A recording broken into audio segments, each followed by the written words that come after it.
کشمیر مسلم conference کے پارلیمانی leader سردار عتیق احمد خان صاحب سے.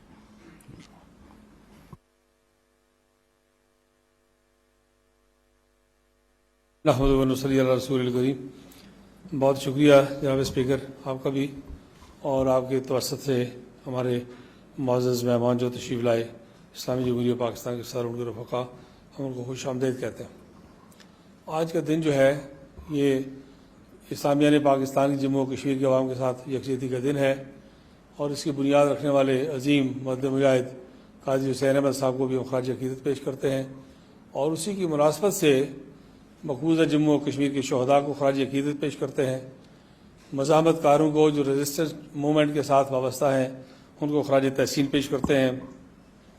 ڈاکٹر قاسم آنتو کو، آسیہ اندرابی کو، یاسین ملک کو، جو لوگ ہندوستان کی جیلوں میں زندگی اور موت کی کشمکش میں مبتلا ہیں ان کو خراج تحسین پیش کرتے ہیں. اور ساری آبادی جو ہندوستان کی 10 لاکھ دنیا کی ہائیسٹ ملٹری کنسنٹریشن کے مقابلے میں کھڑی ہے اسے سلام بھی پیش کرتے ہیں. اور اس موقع کی مناسبت سے یہ دن چونکہ اسلامیہ نے پاکستان کی جانب سے یکجہتی کا دن ہے تو ہم پاکستان کے عوام کا، پاکستان کی سول سوسائٹی کا شکریہ ادا کرتے ہیں کہ انہوں نے حکومتوں کی کمزوریوں کو چھپانے کے لیے، سیاستدانوں کی کمزوریوں پر پردہ ڈالنے کے لیے اس دن کا اہتمام کیا گیا. اور ایک میسج موجود ہے اس میں کہ کسی وقت، اور میں نہیں کہتا، پاکستان کے ایک بڑے ویژنری فوجی رہنما فیلڈ مارشل ایوب خان یہاں تشریف لائے تو انہوں نے یونیورسٹی گراؤنڈ میں تقریر کرتے ہوئے کہا کہ جموں و کشمیر کے لوگوں، ہو سکتا ہے پاکستان کی حکومتیں کسی وقت پسپائی کا راستہ اختیار کریں، ہو سکتا ہے پاکستان کے سیاستدان کسی وقت کمزور پڑ جائیں، ہو سکتا ہے پاکستان کی سیاسی جماعتیں کسی وقت پیچھے ہٹ جائیں، لیکن انہوں نے سینے پر ہاتھ رکھ کر کہا کہ میں فیلڈ مارشل ایوب خان آپ کو یقین دلاتا ہوں کہ مسلح افواج پاکستان جموں و کشمیر کے لوگوں کو کبھی تنہا نہیں چھوڑیں گے. آج اس یکجہتی کے موقع پر میں اس وی این کو، اتنی مومنانہ بصیرت والی بات کو سلام پیش کرتا ہوں کہ پاکستان کے عوام نے اور افواج پاکستان نے اس پر پوری پہرےداری کی ہے، اور اسی کے نتیجے میں آج حریت کانفرنس کے قائدین جو ہے میروائز عمر فاروق صاحب ہوں، علی گیلانی صاحب ہوں، شبیر شاہ صاحب ہوں، اور یہ سارے لوگ اپنے اپنے محاذ پر کھڑے اور ڈٹے ہیں. جناب اسپیکر، یہ جو یکجہتی کا دن ہے، یہ یکجہتی کا دن ماضی میں ایک بڑی طاقت اور توانائی مہیا کرتا تھا. یہ یکجہتی کا دن حکومت اور اپوزیشن سے بالا تر تھا. مسئلہ کشمیر جو ہے وہ ساری پاکستانی قوم کی تائید و حمایت کا تقاضا کرتا ہے، تاکہ اس تائید و حمایت کی بنیاد پر ہم عالمی برادری کی تائید و حمایت کو حاصل کر سکیں. قائد اعظم کا وی این جب ہم ذکر کرتے ہیں تو جناب اسپیکر میں اختصار سے 3-4 باتوں کی طرف اشارہ کرتا ہوں. ایک یہ تھا کہ انہوں نے شارک کہا کشمیر کو، اور ساری باتیں اس میں شامل ہو گئیں کہ آپ ہاتھ پر کمپرومائز کر سکتے ہیں، بازو پر، ٹانگ پر، گردے پر، پھیپھڑے پر، لیکن انسانی جسم کی شارک پر کمپرومائز نہیں کر سکتے کہ زندگی اور موت کا دار و مدار اس پر ہے. ایک تو یہ ہندوستان کے لیے بھی اور دوستوں اور دشمنوں سب کے لیے پیغام تھا. دوسرا انہوں نے کہا کہ ریاست سے باہر کی سیاست کی کوئی سیاسی، جماعتی اور انتخابی دخل اندازی نہیں ہوگی، اور کشمیر کے جداگانہ تشخص کو، حیثیت کو انہوں نے تسلیم کیا. قائد اعظم سے زیادہ پاپولر آدمی نہ اب ہے نہ پچھلی صدی میں کوئی تھا ساؤتھ ایشیا میں، نہ آنے والی دیر تک دکھائی دیتا ہے، لیکن انہوں نے کشمیریوں کی جداگانہ حیثیت کو، تشخص کو، آئیڈینٹی کو احترام کیا، رسپیکٹ کی. تیسری بات یہ کہ جب ضرورت پڑی تو انہوں نے جنرل گریسی سے کہا کہ فوجیں اتارو. اس سے پہلے 1 نومبر کو انہوں نے جواہر لال نہرو کو لاہور میں دعوت دی، لارڈ ماؤنٹ بیٹن کو دعوت دی، وہ دونوں نہیں آئے اور لارڈ اس میں لاہور آئے، اور انہوں نے مذاکرات، انہوں نے کہا کہ میں جواہر لال کے ساتھ سری نگر جانا چاہتا ہوں. یہ 2 طرفہ مذاکرات کی بنیاد قائد اعظم نے رکھی. اور تیسری بات یہ کہ ضرورت پڑی تو انہوں نے جنرل گریسی کو کہا کہ فوجیں اتارو. اب جب ہم قائد اعظم کی پالیسی کا ذکر کرتے ہیں، وہ ٹیکنیکل بات تھی کہ یونائٹڈ انڈیا کی کمانڈ کس کے پاس تھی، وہ چلی آ رہی تھی، جنرل گریسی نے کوئی ڈس اوبیڈینس کی یا اس کی قانونی مجبوری تھی. لیکن یہ 4 باتیں پیش نظر رہنی چاہیے جناب اسپیکر. اسی وی این کو لے کے ہم آگے چلتے رہے تا وقتے کہ ہم نے 70s میں سول ایگریمنٹ کے بعد اپنی پالیسی میں تبدیلی شروع کر دی. اور وہ تبدیلی کیا ہوئی؟ تبدیلی یہ ہوئی کہ آزاد کشمیر کی حیثیت کو تبدیل کرنے کی باتیں ہوئی، گلگت بلتستان کی حیثیت کو تبدیل کرنے کی باتیں ہوئی، سیز فائر لائن کو LOC میں لے جانے کی بات ہوئی، اس لیے کہ LOC کو بعد میں انٹرنیشنل بارڈر بنانا مقصود تھا. اور آہستہ آہستہ رفتہ رفتہ نفسیاتی طور پر ہم پسپائی کے راستے پر چل پڑے. ہمیں چاہیے کہ ہندوستان کے مقابلے میں طے کرنا چاہیے کہ کیا ری ایکٹو پالیسی پہ چلیں گے یا پرو ایکٹو پالیسی پہ چلیں گے. کیا ہم اس بات کا انتظار کریں گے کہ 370 اور 35 ایبروگیٹ ہو, ڈیموگرافک سٹرکچر تبدیل ہو, ڈیلیمیٹیشن ہو جائے, وہاں کو ہندو وزیر اعلیٰ بیٹھ جائے, نئے پاسپورٹ جاری ہو جائے, سارا نقشہ تبدیل ہو جائے اور اس کے بعد ہم کو اقدامات کریں؟ اور کیا کریں؟ کیا ہمیں کچھ کیا اس وقت؟ سوال یہ پیدا ہوتا ہے. بڑی امیدیں وابستہ تھیں کہ بہت ہائی پروفائل گفتگو کی ہم نے یونائٹڈ نیشن میں, ساری قوم کا مورال بہت اوپر چلا گیا. پرائم منسٹر پاکستان نے, فارن منسٹر پاکستان نے بہت ضرورت مندانہ موقف اختیار کیا. اس کا فائدہ بھی پہنچا کہ آر ایس ایس کو ایکسپوز کرنے میں بہت مدد ملی. دنیا کے اندر ان کے جو ہیجمنسٹک ڈیزائنز ہیں ان کو ایکسپوز کرنے میں مدد ملی, لیکن اس کا فالو اپ جناب اسپیکر بدقسمتی سے نہیں ہو سکا, اور اس کے نتیجے میں آج جو ہے وہ کشمیری قدر و غارت گری کا شکار ہے. گھر کے اندر ہم پسپائی کے راستے پر دکھائی دیتے ہیں. آج پہلا یہ یوم یکجہتی کشمیر ہے جناب اسپیکر, جس میں 3-4 الگ الگ بیانیے سارے ملک میں دکھائی دیتے ہیں. اس سے پہلے جتنی بار بھی ہم نے یہ دن منایا ہے اس میں یہ ہوتا تھا کہ سب کے سب کشمیر کے محاذ کشمیر کی طرف رخ کر کے ایک بات کرتے تھے, لیکن اب کی بار اس میں تبدیلی واقع ہو گئی ہے. سوال یہ پیدا ہوتا ہے کہ کیا ہم پاکستان کے داخلی, گروہی, سیاسی, انتخابی, جماعتی اختلافات کو بالائے طاق رکھ کر ان 6 لاکھ شہداء کی کشمیریوں کو خراج عقیدت پیش کرنے کے لیے 10 منٹ کے لیے ٹی وی اسکرین پر اکٹھے نہیں آ سکتے؟ ہم کہہ سکتے ہیں کہ میرا آپ سے اختلاف ہے, آپ کا ہم سے اختلاف ہے. جناب اسپیکر, آپ کا ہمارا بھی شدید اختلاف ہے, لیکن آپ نے دیکھا کہ کشمیر کے معاملے پر ہم نے ایک دن بھی کسی قسم کے تردد کا مظاہرہ نہیں کیا. گھر میں اور باہر کوئی ایسا میسج نہیں دیا, نہ ہماری ذاتی انا, نہ انتخابی انا, نہ جماعتی انا, نہ سیاسی انا راستے میں حائل نہیں ہوئی. جب وزیر اعظم آزاد کشمیر نے کوئی انیشیٹو لینا چاہا تو سب سے پہلے ہم بنگے زور کھڑے رہے تاکہ دنیا کو یہ میسج ہے کہ ہم یہاں موجود ہیں. لیکن آج صورتحال مختلف. پھر ہم جو گھر میں کرتے ہیں اس کا کیا امپیکٹ ہوتا ہے؟ جناب اسپیکر, آپ خود, آپ کا تعلق سری نگر سے ہے, آپ بہتر جانتے ہیں. ملک کے اندر اور باہر کشمیر پر آپ کو کام کرنے کا موقع ملا ہے, ہم ساری دنیا میں اکٹھے چلتے پھرتے رہے. ہوتا کیا ہے, ایک آدمی حکومت میں ہوتا ہے تو اچھی بات کرتا ہے اور اس کے نتیجے میں تھوڑا سا مورال بلند ہوتا ہے. 4 دنوں کے بعد وہ اپوزیشن میں ہوتا ہے تو وہ کہتا ہے کشمیر کا سودا ہو گیا, کشمیر بک گیا, کشمیر تقسیم ہو گیا. ہندوستان کی ایجنسیاں اور ادارے مسلسل اس کام پر لگے ہوئے ہیں کہ اسے چھوٹے چھوٹے کلپس تیار کرتے ہیں.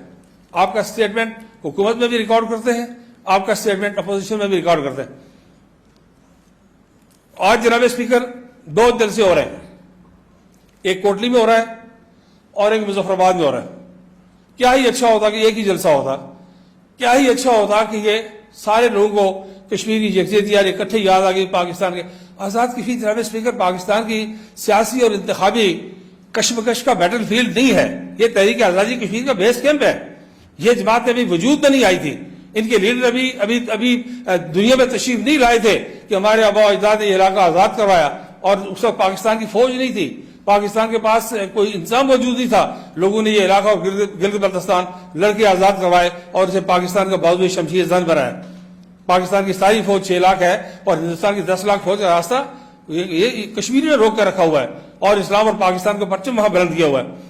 ایسے حالات میں جناب اسپیکر یہ بات چاہیے تھی جب ہم کہتے ہیں کہ کشمیر بک گیا, اس کا کلپ راہ والے تیار کرتے ہیں, فروخت ہو گیا, تقسیم ہو گیا, پھر دوسرا آدمی یہ بات کرتا ہے, تیسرا یہ بات کرتا ہے, اور ایک اچھا مضبوط سائنٹیفک سسٹم کے تحت ہر بچی اور بچی کے گھر میں, ہر دکاندار اور تاجر کے گھر میں, ہر وکیل اور استاد کے گھر میں وہ کلپ شام کو آئی ٹی کے ماہرین پہنچا دیتے ہیں, اور ہندوستانی ایجنسی ان سے پوچھتے ہیں کہ یہ بھی یہ کہہ رہا ہے کہ بک گیا, وہ بھی یہ کہہ رہا ہے کہ بک گیا, یہ بھی کہہ رہا ہے تقسیم ہو گیا, وہ بھی یہ کہہ رہا ہے تقسیم ہو گیا. تو آپ کس ملک کا جھنڈا اٹھائے ہوئے ہیں, کس تحریک کے ساتھ ہیں؟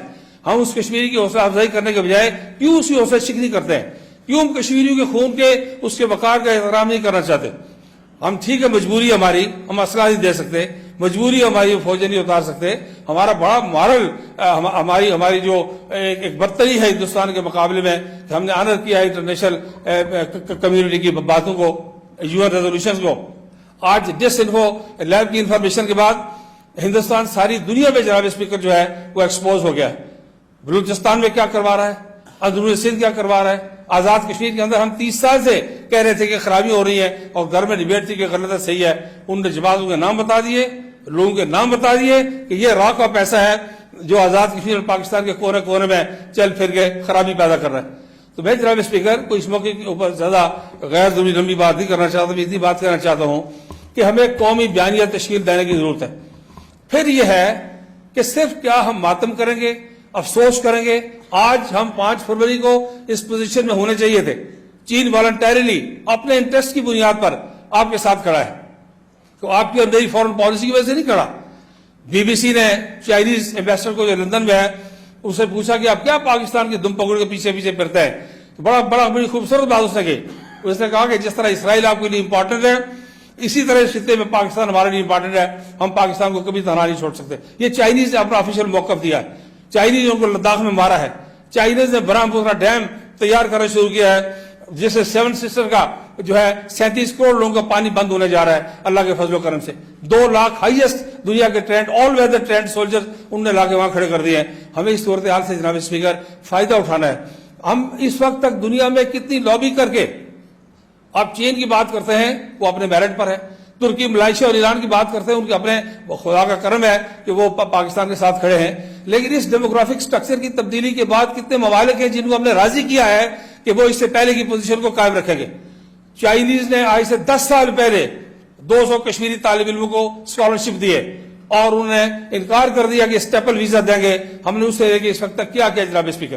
ہم کبھی 5 سال وزیر خارجہ کے باہر گزارا کرتے ہیں, کبھی ہم اس کے بعد ایک تقریر کر کے تھک ہار کے لیٹ جاتے ہیں, کبھی ہم 1 گھنٹے کا فرائیڈے کشمیر آور کرتے ہیں اور اگلے جمعے یاد ہی نہیں رہتا کہ اتوار کو کر رہا تھا یا جمعے کو کر رہا تھا.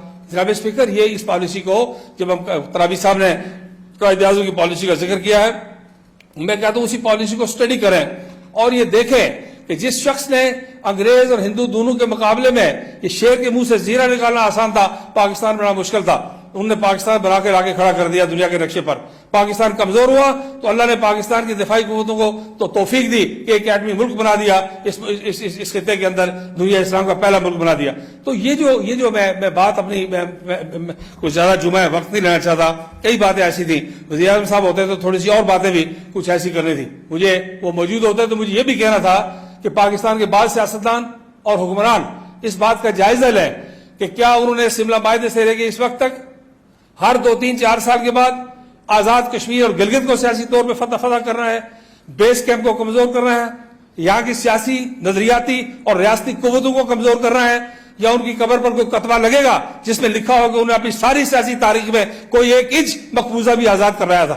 ان کی تاریخ میں لکھا جائے گا کہ ان ہر 4-5 سال کے بعد کسی نے آزاد کشمیر پر چڑھائی کی, کسی نے گلگت بلتستان پر چڑھائی کی. جناب اسپیکر یہ بیت المال نہیں ہے, یہ کسٹوڈین پراپرٹی نہیں ہے, یہ خیرات کی جگہ نہیں ہے, یہ کوئی مال بلوں کی سرائے نہیں ہے. یہ ہمارے باپ دادا نے یہ سردار حسن ابراہیم نے ذکر کیا, پاکستان کے بننے سے 3 ہفتے پہلے میری جماعت آل جموں کشمیر مسلم کانفرنس نے صرف ایک قرارداد پاس نہیں کی, پوری 562 ریاستوں کو گائیڈ لائن مہیا کی کہ 3 جون کے پلان کے مطابق یہ قرارداد ہے, great divide of sub continent کے مطابق, اور آگے چل کے یونائٹڈ نیشن کے ریزولوشنز اور مسلم کانفرنس کی قرارداد آپ دیکھیں تو ایک لائن میں وہاں کھڑی ہے. اس لیے میں یہ کہنا چاہتا ہوں, ایک تو قومی بیانیہ تشکیل دینے کی ضرورت ہے, حریت کانفرنس کو اعتماد میں لینے کی ضرورت ہے, کشمیری قیادت کو اعتماد میں لینے کی ضرورت ہے, کشمیر پالیسی کا سرنو جائزہ لینے کی ضرورت ہے, ہندوستان کے فیوچر میں جو اقدامات ہونے جا رہے ہیں ان کو پریمپٹ کرنے کی ضرورت ہے, جو اقدامات ہو گئے ہیں ان کو انڈو کروانے کی ضرورت ہے.